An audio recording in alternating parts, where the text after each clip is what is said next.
Hey there, this is Matt with State of Flux here with a review for Five Nights at Freddy's 2. This is a vast improvement over the first film, which I think itself was a good movie that critics particularly seemed pretty down on. Sounds like this is kind of getting much the same treatment. But this movie improves the first one in virtually every way imaginable, with the sole exception of pacing. I think both films are kind of unevenly paced. This one a little more noticeably. But I think the acting from everybody across the board is better. There's an introduction of some new characters that are either likable or appropriately off-putting. Some to an egregious degree, but we'll touch on that in the back half of this review. The biggest thing with this is that this time you get a film that is actually kind of scary. I thought it was really weird the first time around that they made this movie that's based on a video game known for its jump scares with virtually no jump scares. This one has several jump scares. A couple of them actually got me. And this film goes one step further and has some appropriately creepy things, most of which are related to this puppet here. And I thought that was pretty cool. The marionette across the film is really kind of haunting, and how it takes possession of people is genuinely creepy. It really took if the first one was akin to, say, a 90s episode of Goosebumps, this one really pushes it to some of the spookier episodes of Supernatural. None of it's going to go hard, but this is a pretty firm PG-13, edging on that R rating. I think Josh Hutcherson is good. Piper Rubio gives a better performance this time around than she did in the first one. I really like Elizabeth Lail. She was great in the first one. She's great in this one. Matthew Lillard is underused as he was in the first one. In fact, he has less screen time here than he did in the first one. But I'll take even microseconds of Matthew Lillard where I can get him. And this time he even raises you a Skeet Ulrich, who has a scene or two in the film.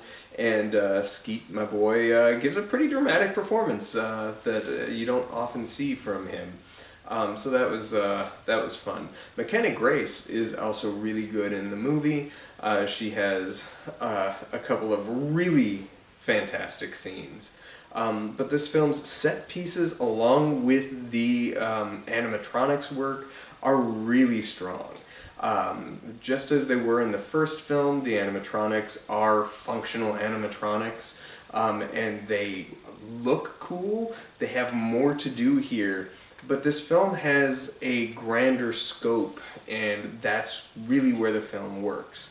Like I said before, its pacing is a bit uneven, and it has some characters that are appropriately, like, mean-spirited or diabolical. And, well, they are that way. It's to kind of an unbelievable degree, and it's weird that, like, particularly in the opening scene, which is set in the past, there's some, like, parents that are incredibly dismissive of something insanely serious happening, to a degree with which I'm like, this is just implausible at this point. And I'm saying that knowing full well I'm watching a movie about a haunted puppet and haunted animatronics. Yet that's the thing I'm getting hung up on. But it just...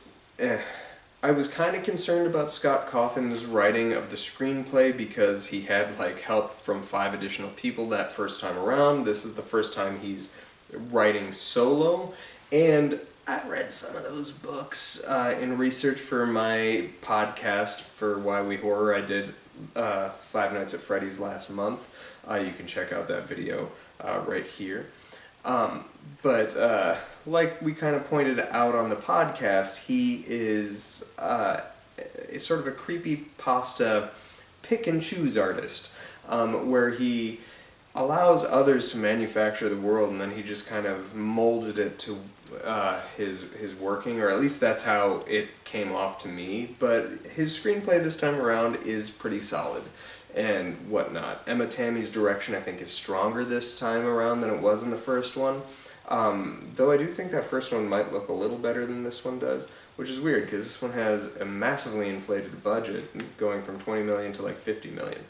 But Emma Tammi really worked hard to execute the set pieces and make them effectively creepy. This is kind of full of fan service if you're deeply immersed in Five Nights at Freddy's, and if that's something that you're really interested in, I think you're really going to get a kick out of this. As somebody who's not so much into the lore and basically learned everything about it like last month when I was doing the podcast and just anything my daughter told me, I caught some things, and there's other things where you could tell that this was like an applause moment, and like the camera held a little longer than it should have because it was waiting for audience response, but me as an audience member not knowing, I don't know.